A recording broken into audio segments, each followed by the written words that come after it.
Kenny here with Gardening Simplified.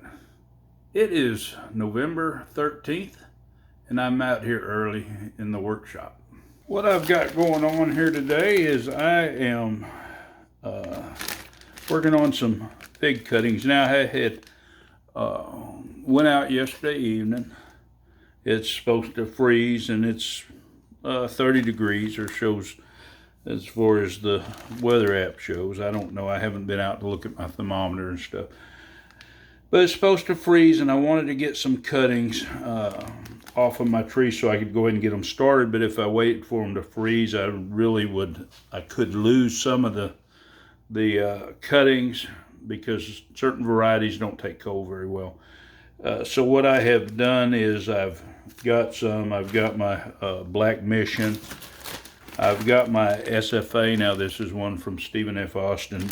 I don't know exactly what the variety is. I have my other one that I call my compost fig.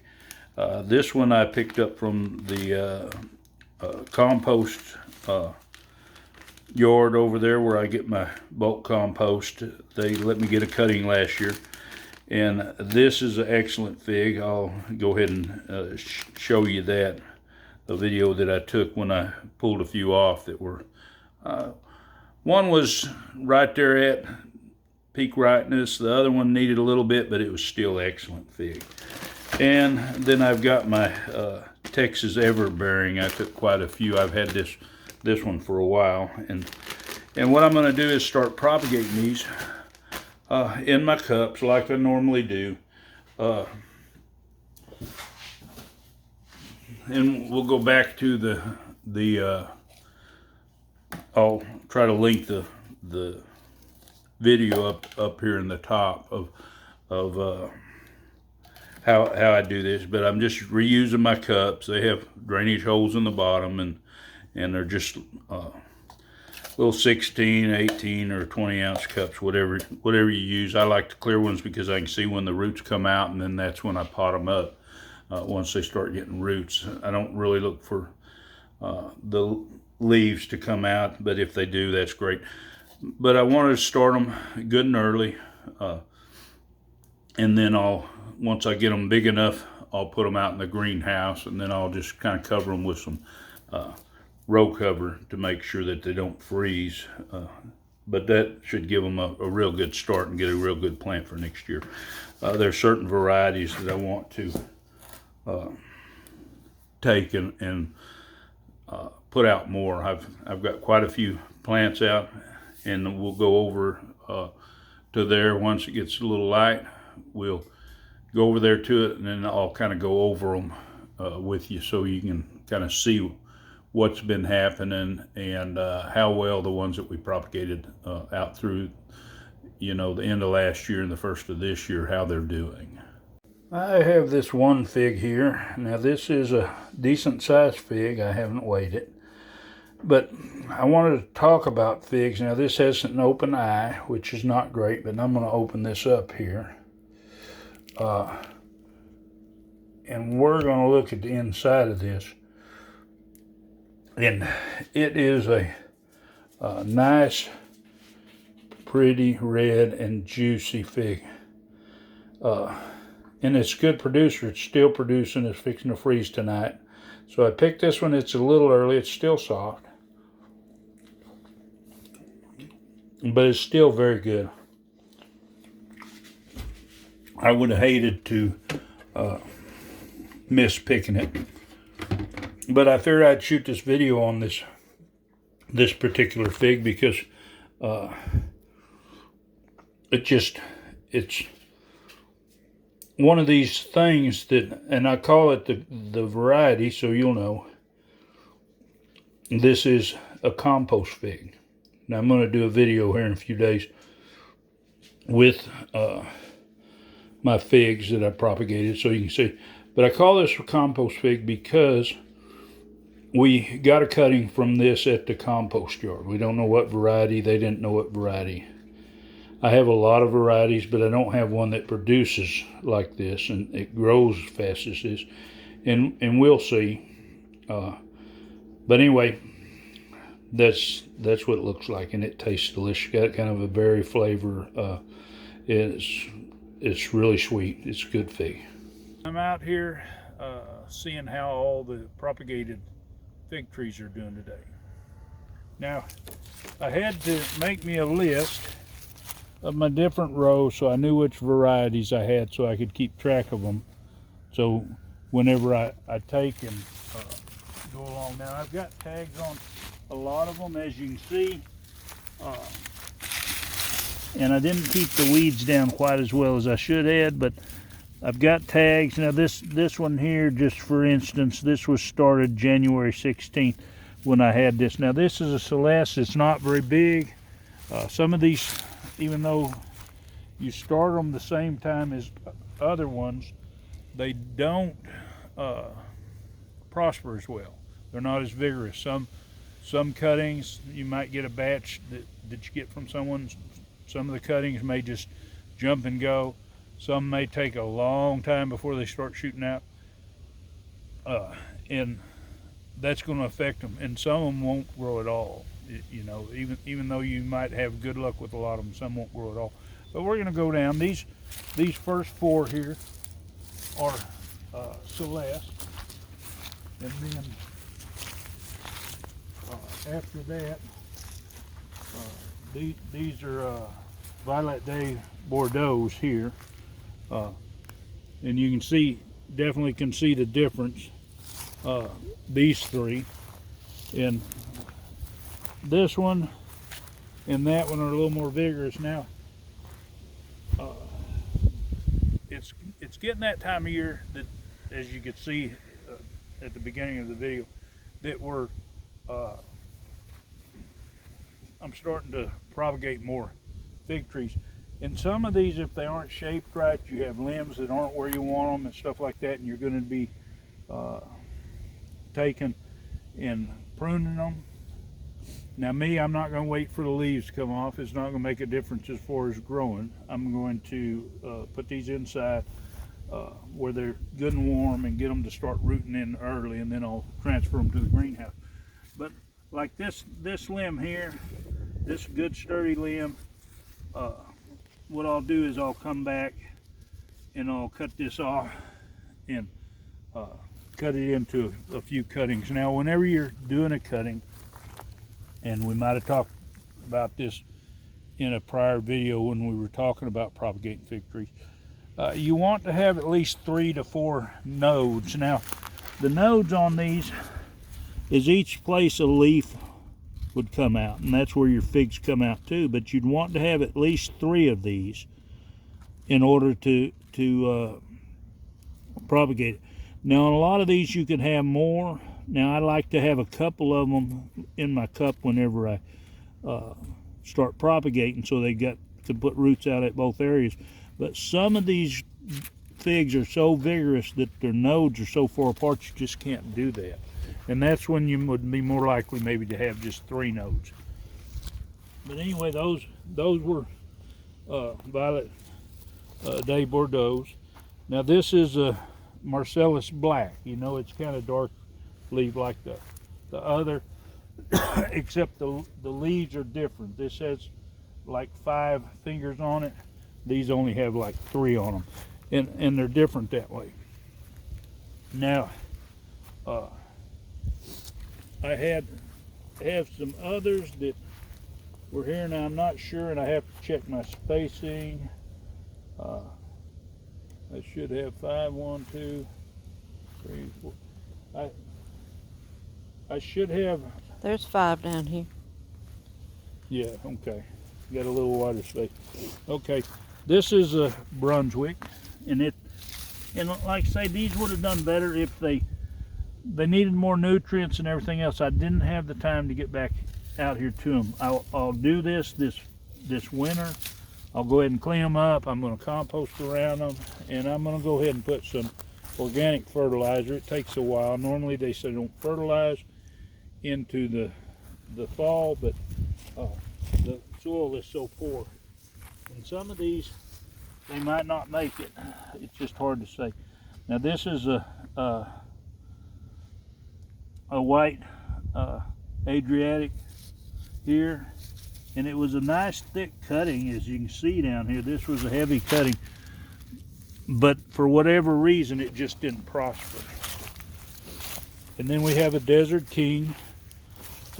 It's got pretty good growth for what happened. And then we got a Chicago Hardy here, and then this last one on the end is a Cadota. Now I had a problem with my water on this, which really hurt these, because I had broke a line, I didn't catch it, and so it's running in open-ended during the hot season. Now we're going to go over here to this other row. Now starting down here, we have a brown turkey. We have another Desert King. Now remember, all these were started from cuttings. And above it, this is another Cadota. And then we have some Brunswicks here. And you can see, of course, we're not going to get the figs off of this. You can see it's got a fig. Might hang in there, but we got a good freeze a couple days ago, and we're going to get another good freeze. Now we have quite a few of these Brunswicks in here.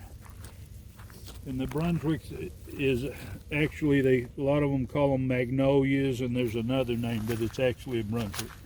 And then we get up here, these are Texas Everberry. These are some of the original ones that I started with. They don't put on a real big fig.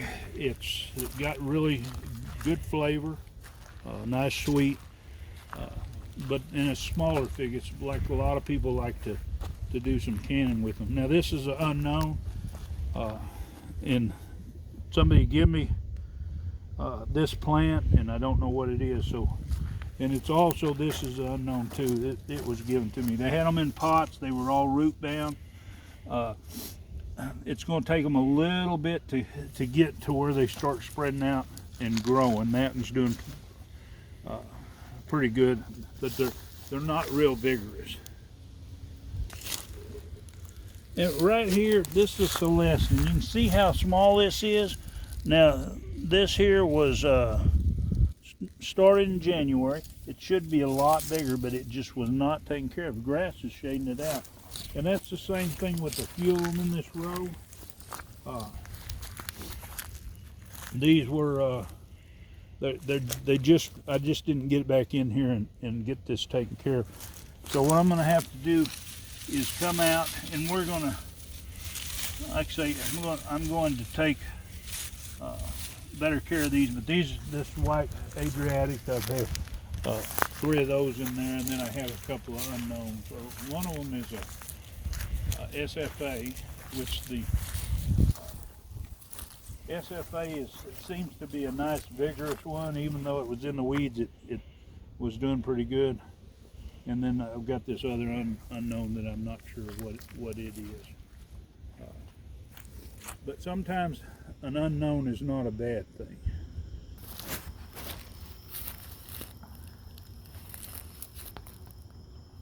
This row here where we're starting, these are, we call them SFA. They're one of the professors at Stephen F. Austin University here in Nacogdoches sells these at their they have a, and I can't, but anyway, a plant sale. And these are some that that he propagates. And as you can see now, this one here, and it lost its leaves kind of early, but there were 2 shoots off here. I had cut the other and actually a little one, but this other big one off and run it up to 1, and I'm propagating some more of these out. But they're really vigorous. They have fruit on earlier, but as it got later, and I think because of the heat and not getting good water, like I say, because the line was broke, they didn't do quite as well as they would have. But these SFA ones, this another one, and then this is another one. They're vigorous. Now we've had, looks like grasshoppers. We've come out here and picked grasshoppers off. They love to eat the leaves on that one. Now these here are black missions. I can't remember on a lot, but you can see how this one was still going good, and it sent up two shoots. This one has a fig on it still. Now we have ate some off of here, but whenever we were eating them, I didn't find a fig I didn't like anyway. But we didn't have our chart to see which ones they were to kind of get a idea of the flavor. And there's got another little fig on there, but this other cold spell's going to get rid of them. But anyway, we've got 5 of those. 1, 4, 5.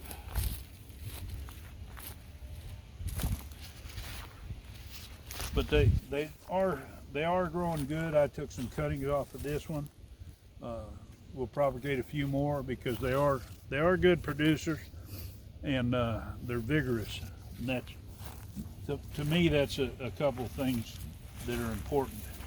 Now this next one here, this is a black Madeira KK, and a lot of people have problems getting these to propagate. I've heard some of them. I'd say that's what it is on my chart. Let me look at my tag down here. Yes, that's the black Madeira KK, and which it does have some fruit. I don't remember if I actually got to taste some from there or not. But and this next one here is our Marcellus Black VS, and it does have fruit on it. I don't remember if we've actually picked any off of there. It does have a heavy foliage. It's protected in there, and we'll see how that does. It didn't do too bad in the last freeze. This is also the Marcellus Black. And then we come down here, these Desert Kings, some more Desert Kings in here. We have 3 of them. And I'm really looking forward. I think we might have got some fruit off of one, but I'm really looking forward to some fruit.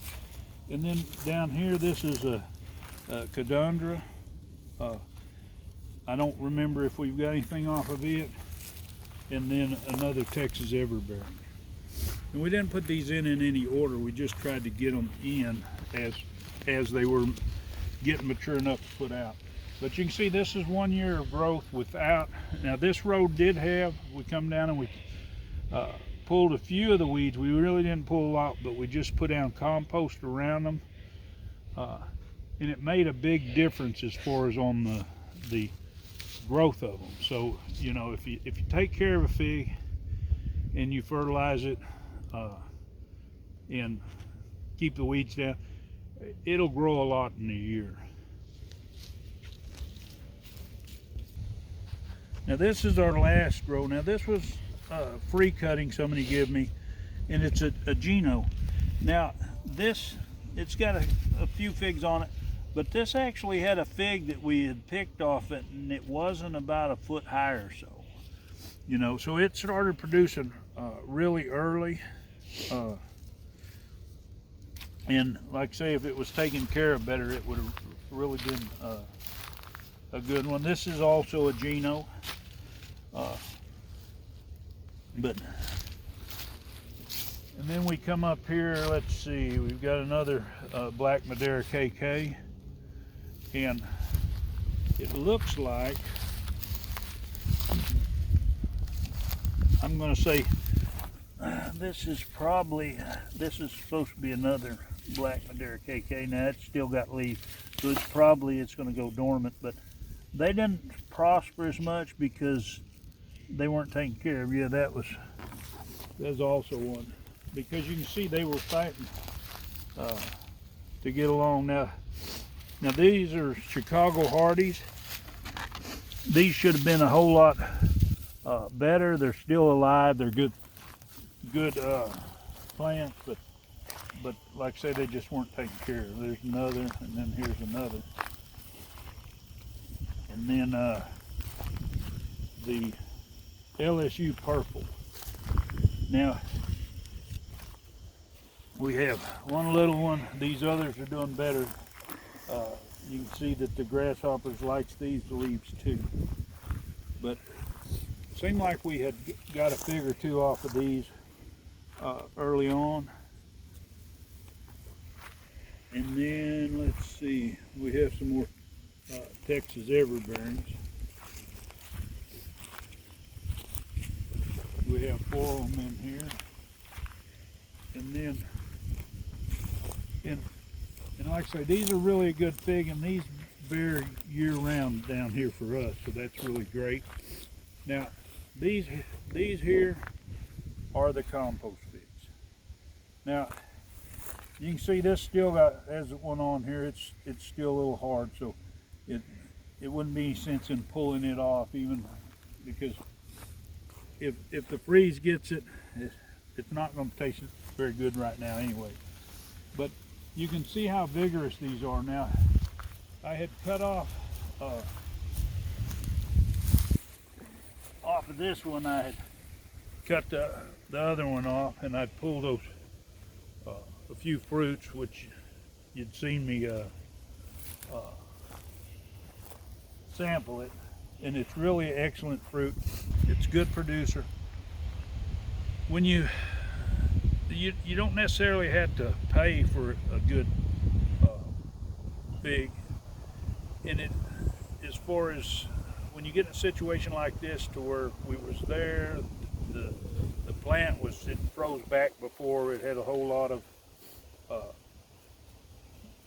starch coming up out of the ground. It was pretty good size, bushed out probably 10 foot from where it was original. But all it does is take to ask. If you ask somebody, you know, can I have a cutting off of your fig tree?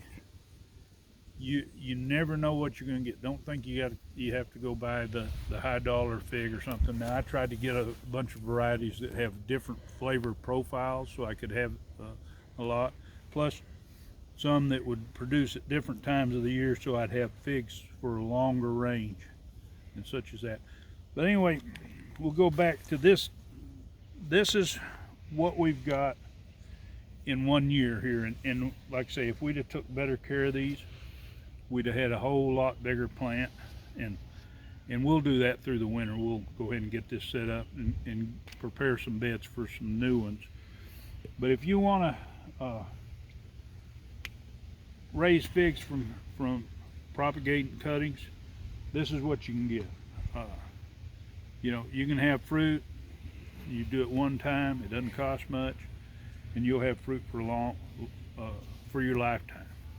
But anyway, if you want to see more of my videos, well, of course, hit that subscribe, give it a big thumbs up. And I want to say, usually I say happy gardening, but I'm going to say enjoy your